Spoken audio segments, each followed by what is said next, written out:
Perkenalkan, namaku Ian, tepatnya Ian Kusuma Perdana. Aku anak pertama dari 3 bersaudara, makanya di belakang namaku ada embel-embel Perdana.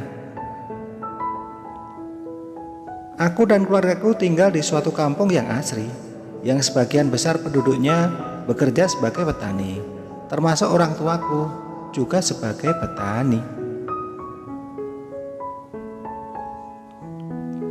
Biarpun sebagai petani, namun aku bangga dengan kedua orang tuaku. Mereka bisa menyekolahkan anak-anaknya, bahkan aku bisa sampai lulus kuliah dari hasil orang tuaku yang bertani. Ya, aku sudah lulus kuliah S1 di sebuah PTN di kotaku tinggal. Perjuanganku bertahun-tahun untuk kuliah ada hasilnya juga. Akhirnya aku bisa lulus. Kalau teringat masa-masa kuliah itu aku jadi tersenyum haru, karena setiap hari aku harus berangkat dari kampungku ke kampus dengan naik bis. Suka dukanya banyak sekali. Namun sekarang aku dan keluargaku senang karena aku sudah menjadi sarjana. Namun kesenangan itu tidak berlangsung lama karena sulitnya aku mencari pekerjaan. Aku pun tetap harus bersemangat melamar pekerjaan di berbagai perusahaan, baik di dalam maupun di luar kota. Dan akhirnya usahaku membuahkan hasil. Aku diterima di perusahaan ternama. Namun sayangnya perusahaan itu ada di luar kota.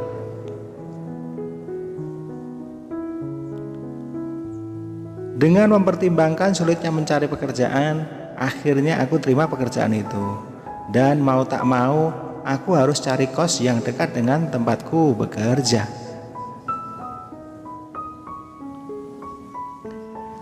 Karena kalau seumpama dilaju dari rumah, aku mungkin tidak kuat dengan fisikku. Dan aku jadi tidak konsentrasi kerja, karena aku kecapean. Dan akhirnya aku dapatkan juga kosan itu. Tempatnya nyaman sekali dan cuma ada beberapa pintu saja. Malah tidak terlalu ramai dan tidak terlalu berisik. Pemilik kosan itu namanya Budian. Dia orangnya baik dan cantik biarpun sudah berkeluarga. Aku sangat betah dan kerasan tinggal di kosan itu. Hingga tak terasa 3 bulan sudah aku menempati kos milik Budian.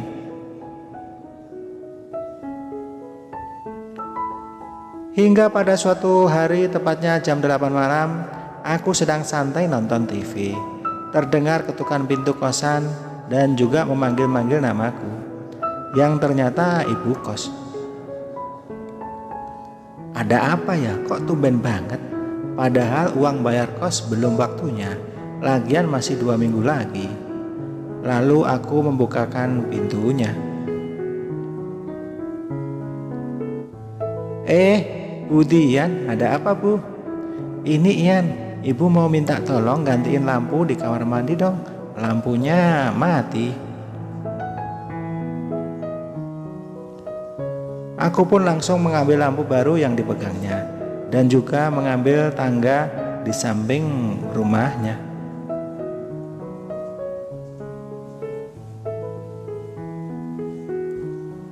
Setelah beberapa menit aku mengotak-atik lampu di kamar mandinya, akhirnya nyala juga. Ternyata emang lampunya yang sudah putus.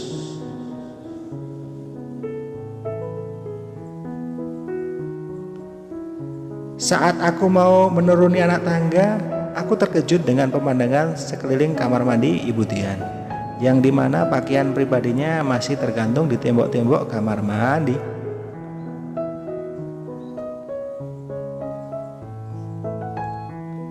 Yang membuatku terkejut adalah pakaian itu terlihat sangat aneh dan juga unik-unik. Tidak seperti pada umumnya pakaian pribadi wanita.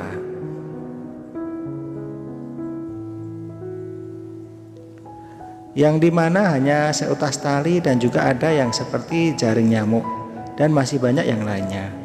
Aku yang baru melihatnya merasa penasaran. kok bentuknya gini ya? Aku melihat Ibu Dian sedang sibuk di dapur. Karena penasaran, aku pun iseng-iseng memegang pakaian itu. Saat aku sedang asik memilah-milih, ternyata Ibu Dian sudah ada di depan pintu kamar mandi. Nah, ini baru terang. Iya Bu, gimana nggak terang, lampu baru ya? Ian, kamu sudah makan belum? Kalau belum, makan dulu tuh. Ibu masak sop banyak. Aku pun mengiyakan tawarannya karena Ibu Dian yang memaksa. Lagian aku juga emang lagi lapar.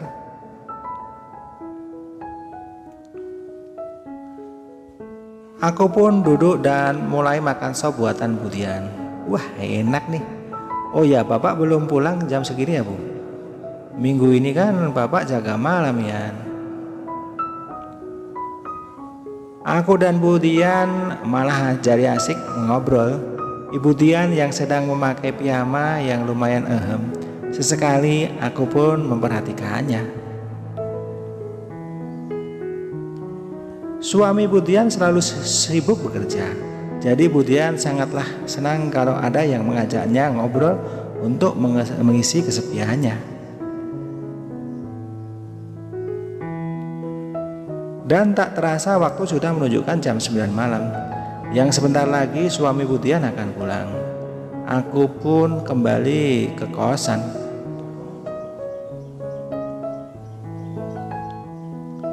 Saat aku sedang berbaring, aku malah kepikiran sama apa yang aku lihat di kamar mandi Bu Dian.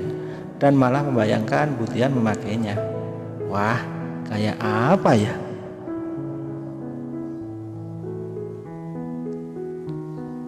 Seminggu setelah kejadian itu, entah kenapa perilaku Ibu Dian kepadaku terlihat sangat berbeda.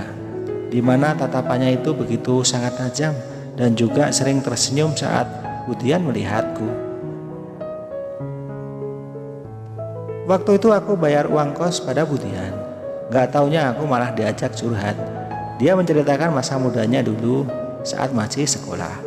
Aku pun hanya mendengarkan. Sesekali melirik pakaian yang sedang dikenakan.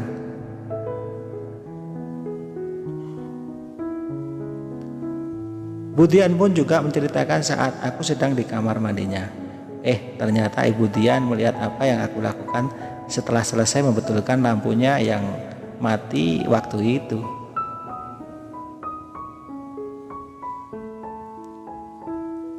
Aku pun tersipu malu. Aku menceritakan apa adanya. Kenyataannya memang baru pertama kali aku melihatnya.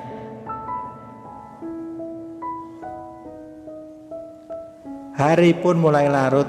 Obrolan kita mengarah ke hal-hal yang itu. Hingga aku dan Bu Dian terbawa suasana. Hingga kita melakukannya. Entah siapa yang memulai duluan. Tetapi kami berdua benar-benar sangat menikmati suasananya. Ternyata Bu Dian terlihat sangat masih oke. Usianya yang masih muda dan kulitnya yang masih putih membuat betah dan ingin rasanya aku berlama-lama bersamanya.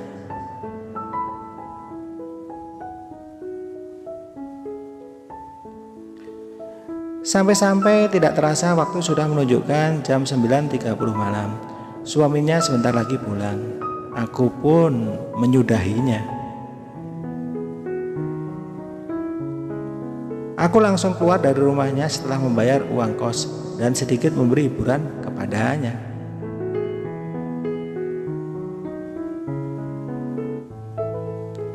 Bu Dian pun tersenyum puas. Dia menatapku saat aku mau keluar. Begitupun juga aku membalas dengan senyuman bahagia.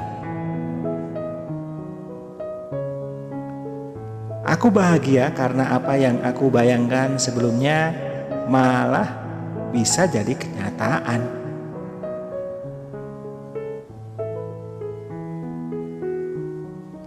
Semenjak kejadian malam itu, Bu Dian malah sering meminta tolong kepadaku.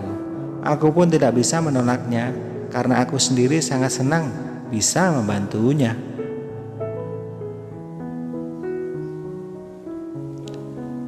Kosan Ibu Dian yang hanya beberapa pintu saja, jadi suasananya sepi.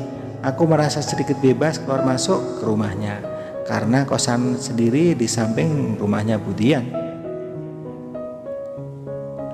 Dan semenjak kejadian itu juga keuanganku lumayan bertambah, dimana uang yang harusnya buat beli makanan kini bisa aku tabung karena Bu Dian yang selalu memberikanku makanan. Sampai-sampai Bu Dian juga membelikanku keperluan sehari-hari tanpa aku memintanya. Benar-benar aku sangat beruntung bisa mengenalnya dan tinggal di kosannya.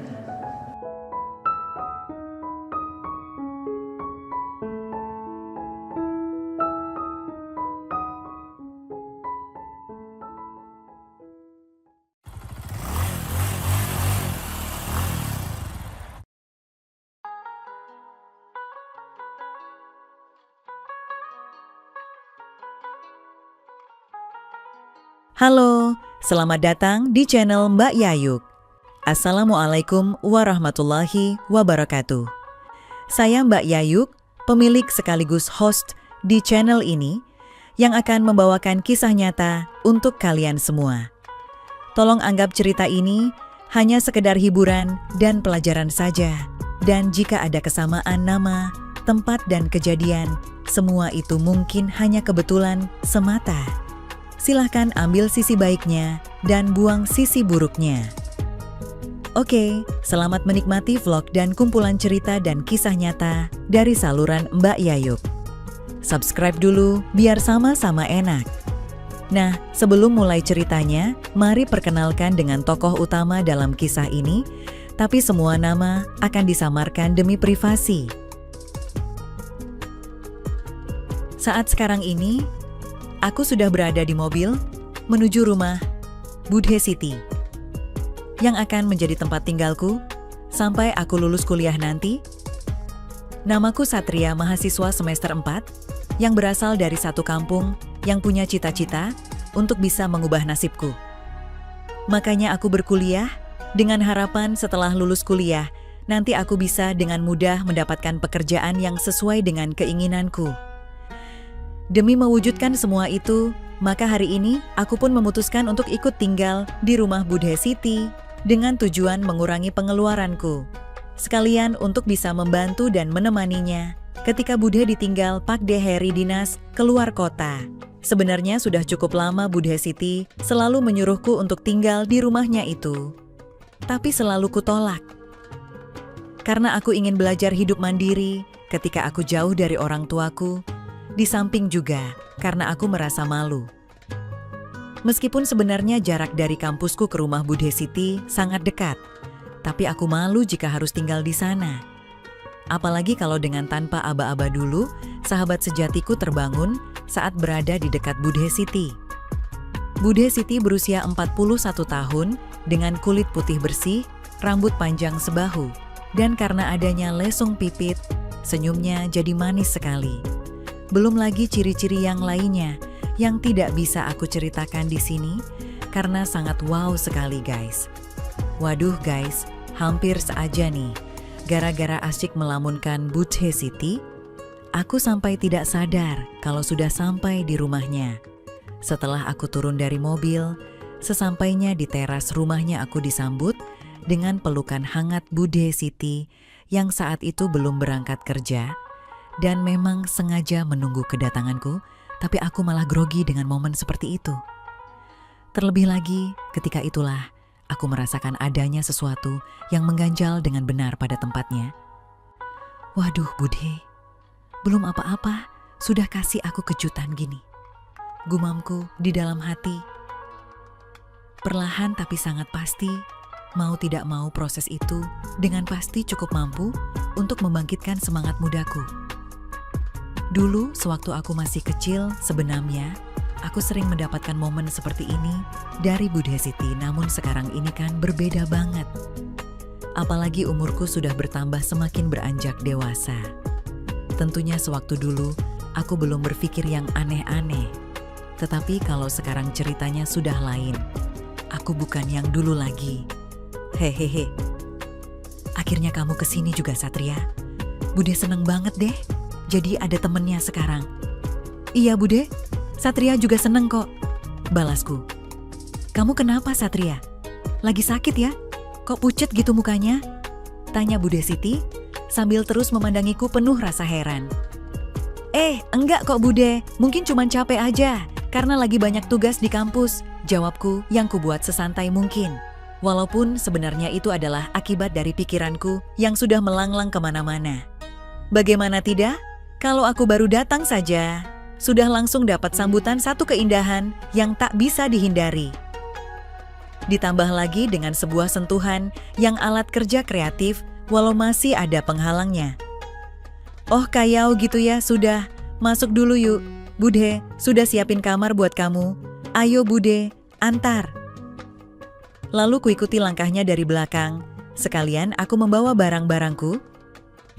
Dari jarak inilah, aku semakin bisa melihat kalau bumper belakangnya sedang terjadi gempa kecil, hehehe, yang membuatnya semakin sering bergerak tak menentu, tapi Bude Siti tak menyadarinya kalau ada yang gelisah jadinya. Baru awal masuk untuk ikut tinggal di rumah Bude, aku sudah dapat berbagai tontonan keindahan dari berbagai bentuk. Yang tentu saja cukup mampu membuat mataku tak bisa berpaling, dan itu semua pasti akan terus aku alami sampai lulus kuliah nanti. Ini kamar untuk kamu tempati Satria, sudah Bude beresin, semoga kamu betah ya. Iya Budeku yang cantik, makasih ya. Oh iya, Pak De Heri kemana Bude? Tanyaku. Seketika wajah Bude Siti berubah murung saat aku bertanya begitu. Dengan lemah Bude menjawab, biasalah Satria, dia sibuk terus sama kerjaannya dan semakin jarang ada waktu buat Bude, keluhnya. Pagi ini aja Pak Demu baru berangkat keluar kota, seminggu katanya, tapi biasanya pasti lebih. Terlihat wajahnya dibuat agak jutek, meski begitu tak mengurangi kecantikannya dan malah terlihat semakin cantik. Ya sudah kayau gitu. Kamu istirahat dulu aja ya. Bude mau ngecek salon sebentar. Kayau perlu apa-apa telepon saja ya. Iya Bude, makasih, jawabku dan Bude. Siti pun pergi sedangkan aku masuk kamar dan beristirahat. Sungguh sayang sekali wanita secantik dan seanggun Bude. Siti harus sering ditinggal pergi oleh suaminya. Apakah Pak Deku itu tidak ada rasa khawatir jika sampai ada orang yang akan mengambilnya? Aku siap gantikan tugas Pak De, gumamku. Aku merasa bahwa sepertinya hidupku akan segera berubah. Selama tinggal di rumah Bude, pasti akan banyak hal yang bisa aku pelajari. Di kamar ini membuatku terasa nyaman karena dilengkapi AC yang menjadikan tidurku sangat pulas. Aku terbangun saat perutku berbunyi kerucuk-kerucuk yang ternyata memang saat itu sudah jam 1 siang. Aku pun segera menuju ke dapur untuk segera mencari makan. Tapi ketika aku melihat ke halaman belakang, ternyata malah ada yang menarik untuk dilihat. Karena pada jemuran itu tampak beberapa bentuk dan juga warna dari pembungkus yang mungkin biasa Bude kenakan. Banyak sekali dan sedang berjajar rapi, menunggu giliran untuk dipakai. Moga saja secepatnya aku pun bisa melihatnya saat sudah dipakai. Hehehe, karena di rumahnya ini, Bude Siti tak punya pembantu, jadi dialah yang mengerjakan semuanya ini sendiri. Seandainya saja aku diizinkan untuk membantu Bude yang diawali dengan benda-benda yang sedang dijemur itu, pasti aku akan sangat senang sekali. Karena secara tidak langsung, aku bisa menyentuhnya walau hanya dalam bayanganku.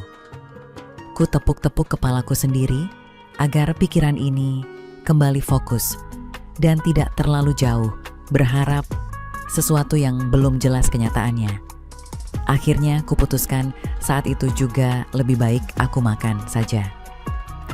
Setelah aku mulai makan, kembali aku menjadi tahu bahwa selain cantik, ternyata Bude Siti ini juga jago masak. Terbukti, saat itu aku sampai tambah 2 kali saking enaknya. Setelah kenyang, aku pun kembali mulai mengantuk lagi. Tapi, aku lebih memilih ke ruang tengah untuk menonton TV sekalian menunggu Bude Siti pulang dari kerja. Karena tentunya, aku masih sungkan bila di sini aku cuma makan dan tidur kerjanya.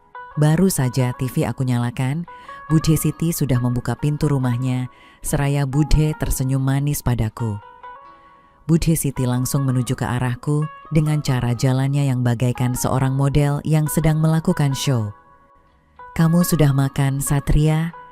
tanyanya saat sampai di sebelahku, dan Budhe juga langsung ikut duduk.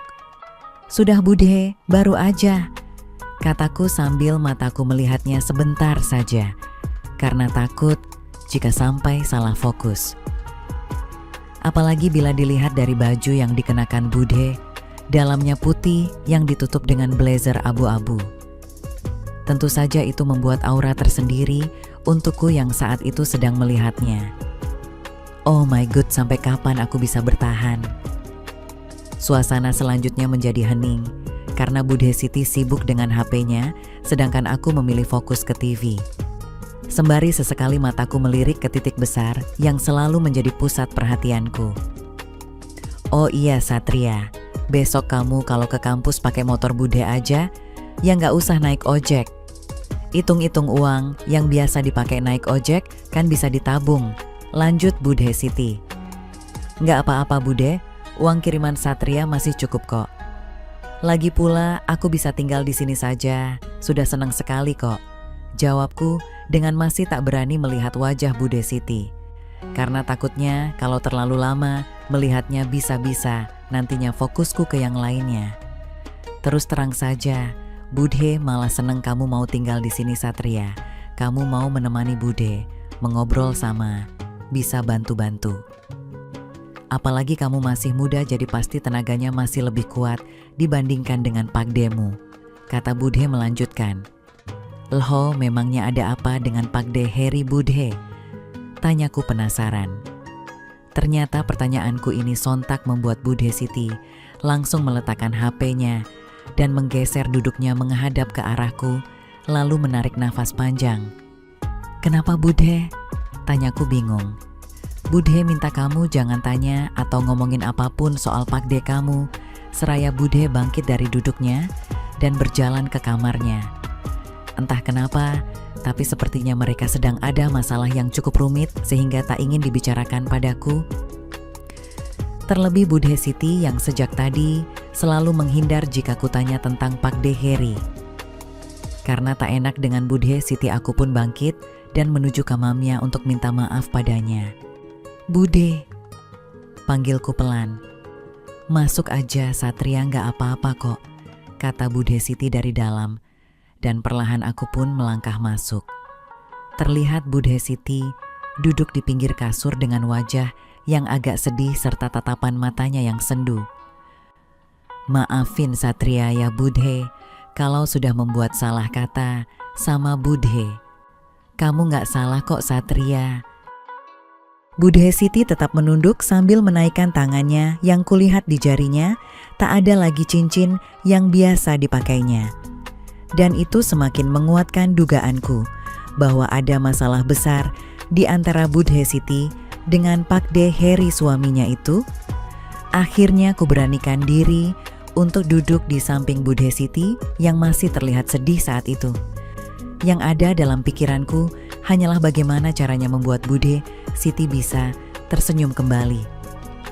Tetapi tiba-tiba aku dibuat terkejut olehnya. Apakah Budhe sudah gak cantik lagi ya? Sontak aku langsung melihat wajah Budhe Siti yang saat itu juga melihatku. "Maksud Budhe Siti?" tanyaku bingung. "Buktinya pakde, kamu sudah jarang ada waktu lagi buat Budhe," keluhnya dengan sedih. "Pakde, kamu selalu sibuk sama kerjaannya, bahkan semakin sering keluar kota berminggu-minggu ninggalin Budhe. Bahkan sekarang nggak mau lagi bantuin ngurus rumah," jelasnya panjang lebar. "Mungkin memang lagi sibuk Budhe," jawabku sok bijak. Sesibuk-sibuknya masa dia juga nggak inget sarana kewajiban utamanya. Budhe ini wanita yang masih butuh kasih sayang, tapi sudahlah Satria, gak penting lagi untuk dibahas. Ucapnya semakin tampak kesedihannya. Aku jadi semakin bingung harus menjawab apa, karena aku sendiri belum sampai tahap ini, dan kalaupun aku memberi nasihat, belum tentu Bude Siti akan setuju karena faktor usia. Aku pun mencoba mendekatinya, dan kupegang tangannya untuk menenangkannya. Sabar ya Bude, mungkin ini ujian buat Bude, biar bisa lebih sukses lagi ke depannya. Kataku bijak, namun pikiranku malah mulai goyah. Bagaimana tidak goyah? Ini adalah jarak yang cukup dekat untuk sampai di titik besar yang selalu menghiasi pikiranku. Dan juga selalu membuatku penasaran dengan tekstur yang aslinya itu seperti apakah. Bude tetap akan mengurus semuanya sendiri, ucapnya seraya menyenderkan kepalanya di pundakku. Mungkin saja Bude Siti ini sudah lama tidak diberi kerja kreatif untuk kebutuhan malamnya oleh Pak D, sehingga seperti ini jadinya, pikirku. Kalau Bude izinkan, Satria bersedia loh membantu Bude keluar dari masalah Bude. Ucapanku cukup nekat saat itu. Padahal aku tahu apa jawaban Bude Siti, jadi apa yang menjadi mimpiku itu pasti tidak akan terlaksana. Kamu serius Satria mau bantu Bude? Tanya Bude Siti sambil melihat wajahku dan hanya aku jawab dengan anggukan. Aku bertambah seneng banget tentunya kalau kamu mau bantu Bude. Apalagi kamu masih muda, jadi pengalaman baru buat Bude. Sekalian Bude akan ajarin Satria, biar kamu jadi pria dewasa idaman semua wanita nantinya. Jawab Bude Siti penuh semangat. Hal ini tentu saja di luar dugaanku, bahkan seperti mimpi saja rasanya. Aku mendapatkan kesempatan untuk mengerjakan yang tidak bisa Pak D kerjakan. Ya sudah kalau gitu sekarang bantu Bude Satria buat potong rumput yang sudah panjang ini. Sekalian nanti kamu ya gosok bagian bawahnya supaya lebih enak untuk dipandang mata, kata Bude Siti bersemangat sekali. Sepertinya Bude Siti memang benar sudah lumayan lama mengerjakan semuanya ini sendirian. Terlihat dari ketidaksabarannya itu. Tetapi karena ini adalah pengalaman pertamaku, jadinya aku masih harus diajarkan beberapa kali caranya oleh Bude Siti. Sampai akhirnya rumput itu berhasil aku rapikan dan lanjut gosok bagian bawahnya. Terlihat Bude senang sekali dengan hasil kerjaku. Sambil terus memberiku kata penyemangat yang membuat semangat juangku semakin meningkat untuk menyelesaikan semuanya. Akan tetapi karena ini baru pertama kalinya aku membantu Bude, jadi aku belum begitu bisa mengaturnya sehingga aku cepat lelah. Dengan keadaan seperti itu, aku dilihat oleh Bude Siti dengan senyuman manisnya. Akhirnya kami berdua sama-sama lelahnya, padahal baru setengah pekerjaan yang berhasil aku selesaikan. Tapi karena masih banyak waktu, jadi kami memilih untuk istirahat dulu supaya nantinya kami berdua ada semangat lagi. Hari-hari berikutnya aku selalu membantu Bude Siti mengerjakan semuanya. Dan Bude Siti selalu mengajariku menjadi pria sesungguhnya dengan pengalamannya. Walaupun Pak D Heri sudah pulang dari luar kota, tapi tetap saja aku yang diminta menggantikan tugasnya Pak D untuk membantu Bude Siti. Karena tenagaku lebih kuat serta bisa lebih rapi. Kini tugas wajib Pak D, Heri selalu aku yang gantikan selama aku tinggal di rumahnya. Bahkan hasilnya juga nampak lebih baik dari yang dulu, itu aku tahu dari kata-kata yang diucapkan oleh Bude Siti sendiri kepadaku. Gimana menurut kalian? Apakah aku harus selalu membantu Bude Siti meskipun menyenangkan, tapi sebenarnya itu salah? Atau sebaiknya aku menghentikan semua ini, apa yang harus aku lakukan? Aku tunggu saran dari kalian semuanya. Tamat. Oke teman-teman, segitu dulu kisah ini. Semoga teman semua bisa terhibur ya. Mohon maaf sebelumnya, di sini tidak ada maksud untuk merusak moral.